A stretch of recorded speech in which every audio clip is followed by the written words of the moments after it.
Hello everyone, April has come and gone, and just as I hoped with the last video of this, we actually got a lot more information throughout the course of April, and probably the most important bit of information we could have gotten all month. Despite this piece of information not coming from the start of the month, I want to lead into this video with this piece of information, and that is the official release date for the game has been announced, and will be July 21st of this year, which is in fact a Friday. Though that is 3 months away, we do have a decent amount of stuff to play now.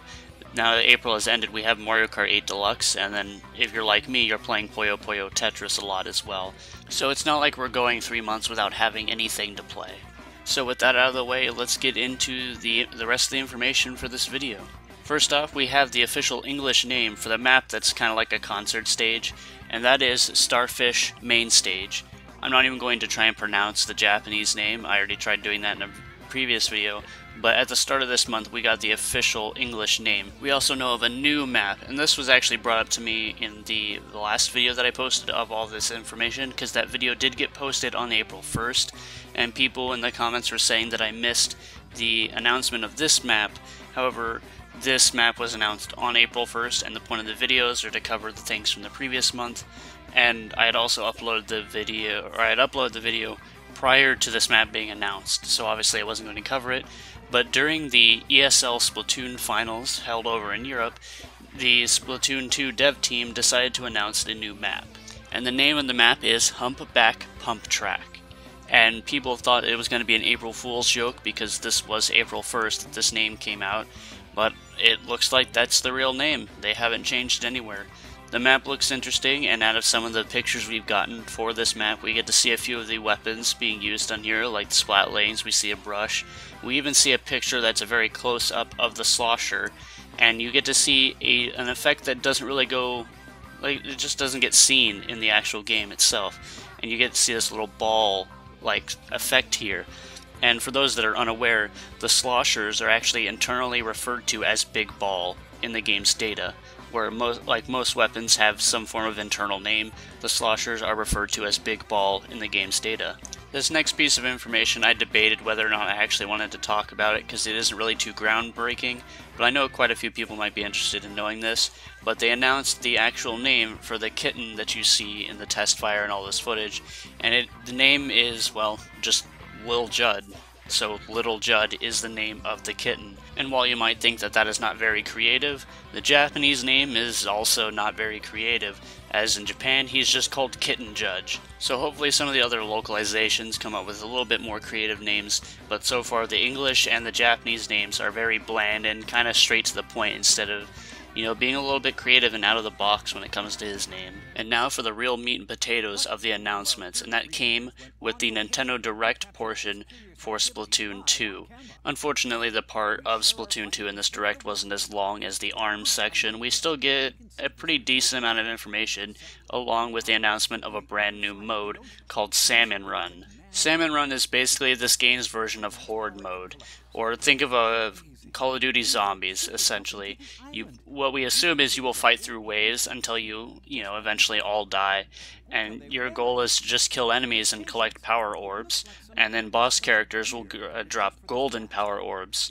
We don't know what you can really do with these. We know that you can purchase something, as they announced it in the video, that you can use them to purchase things outside of the mode.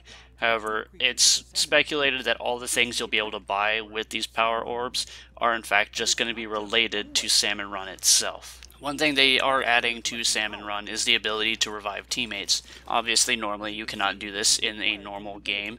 However, because the point of this is just to survive as long as you can against CPUs, they added a feature where once you are downed, you turn into like a lifesaver, and if you are shot by an enemy teammate, then you are automatically picked back up. I could see chargers being very useful just for this ability to just snipe someone from halfway across the battlefield and get them back up into the battle. Other than these pieces of information, there really isn't too much regarding Salmon Run that they actually announced. We just know that it is a form of mode where 4 players go in and fight waves of enemies. How long it goes is unknown, if it's endless is unknown, what we can buy is unknown, and if what we are used is locked in. It's still shrouded in mystery, but once we get closer to the release date, we'll probably get more information about it. Or they could just leave it as just a thing where you'll learn by just playing it. Who knows? After the Salmon Run announcement, they showed off some of the amiibo that will be compatible with the game. They showed off amiibo exclusive to Splatoon 2 and announced that if you still had amiibo from the first game, those two will work in Splatoon 2. They also showed off some armor that's probably going to be unlocked via the amiibo, and that is this snazzy looking ninja outfit, and what is probably going to end up replacing the power armor. Both of which look pretty decent, and the power armor, or at least the new one, I'm just going to refer to it as power armor, doesn't look as bulky and disturbing as the first game's one, and I could actually see it being decent, or at least seeing more people use it, and less people being disgusted by it. I actually really like the design of the ninja outfit, and I'm going to be a little disappointed if the shirt, a part of it, doesn't have Ninja Squid, or any form of this set doesn't have Ninja Squid at all. They also announced a new feature for the amiibo in Splatoon 2, and that is the ability to save sets to them. So say you want to go to a friend's house and play Splatoon 2 with them, or you're going to, well, a LAN event in some case, that may or may not actually happen. But say you want to take your specific gear and your weapon with you. Well, you can make your set and then assign it to an amiibo. That way, when it's tapped into a different console, that amiibo will import all of your gear to whatever console you moved it to. This will allow you to take your certain sets with you to events or a friend's place, whatever, so you can always have what you want to wear, your abilities, and your weapon regardless of where you are and what system you're playing on. And it's a really neat feature, and I could see that being used in events. However, it's with Splatoon 1 lands, everyone has previously brought their own consoles, so I don't really see too much use for this unless Nintendo hosts their own events where Switch consoles are provided to the players, and this is the only way they can use their own equipment. Along with some of this amiibo information, we get a look at the actual gear screen for the game. The same menu where you would see your hats, your shirts, your shoes. We finally get to see this menu in Splatoon 2, and it looks pretty similar in design. However, we see an extra menu in here that is designated for hairstyles and legwear. While there's not too much to choose from between them, apparently they are going to be gender specific, so certain hairstyles will be locked to female and male, and certain legwear will be locked to female and male, so each one will have at least a few selections between the two genders. Now real quick, there is one thing I want to say about this gear screen. Not long after we saw this, people on Twitter were saying that certain shirts and shoes and hats have been readjusted to have certain abilities. People were making comparisons like X had this ability in the first game but will now have X in the second game. But I just want to point out to everyone that these are most likely placeholders. All the hats had ink recovery, all the shirts had quick respawn, all the shoes had special saver. It is very, very, very unlikely that all of those will remain that way. It's likely they're all placeholders until their final abilities have been decided. Going along with that, people have pointed out that some of the weapons shown in the clips also had their kits rearranged again. Like how people have noted that the Splat Roller and Dualies switch subs for the test fire, but in the clips it's shown that they're reverted back. This could also just be an example of a placeholder, or the fact that these are two different builds of the game. It's not unlikely that we have been playing a different version of the game with the test fire than where the developers actually have the game in their own hands. They're most likely two different builds of the game, and they may or may not have reverted back to their original kits. So just look at these kits with a pinch of salt. Don't take them as fact, as they could always change, or they just might end up being variants. We don't know. We've gotten some information from a previous interview that multiple weapons will have multiple variants, more than one or two in the case of the Splatoon 1 where, well, almost every weapon had at least one variant. Now let's get on to something that people have been going crazy about, and that is the quick respawn icon on the shirts.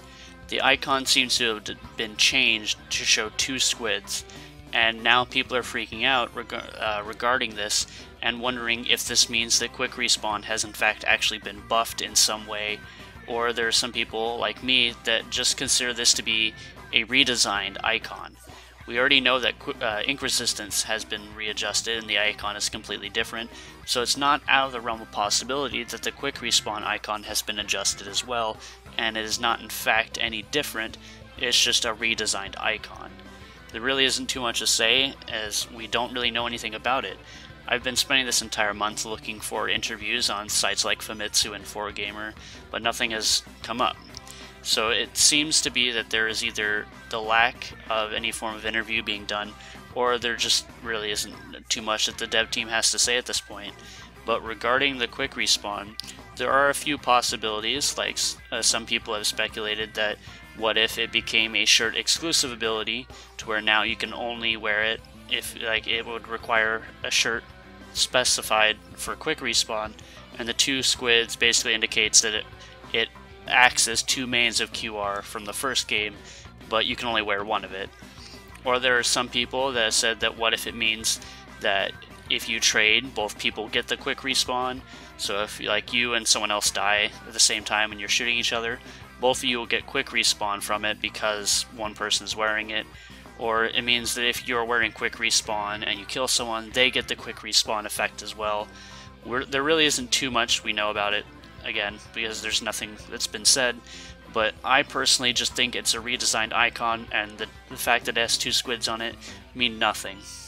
And one last thing I want to go over really quickly before I end off this video is that not too long ago Nintendo has released some little, I guess, lore behind what happened between the first game and the second game with something they call the Squid Sister stories.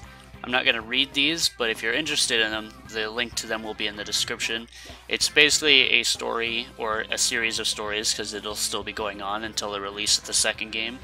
It's just information regarding what happened to Callie and Marie between these two games and what happened with them after the events of the final Splatfest. I read them myself and they're okay. We only have 2 chapters technically right now, so we can't really say where it's gonna go. But I imagine it would explain the reasoning behind Marie's appearance in the original trailer and why Callie isn't there.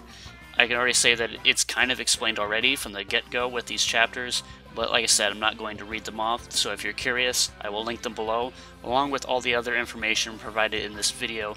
All the links will be in the description. And that's pretty much it. We ended up getting a lot more information on April than we did in the previous month, and I'm really thankful for that because there was just nothing from the previous month that related to the final game. It was all about the test fire, which is fair, and I was glad that we got the test fire to begin with. So yeah, that's pretty much it.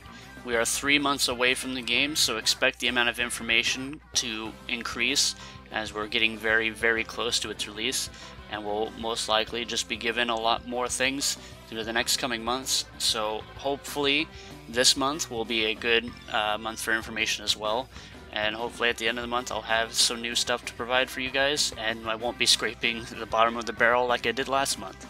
So thanks for watching, everyone, and I will see you all later.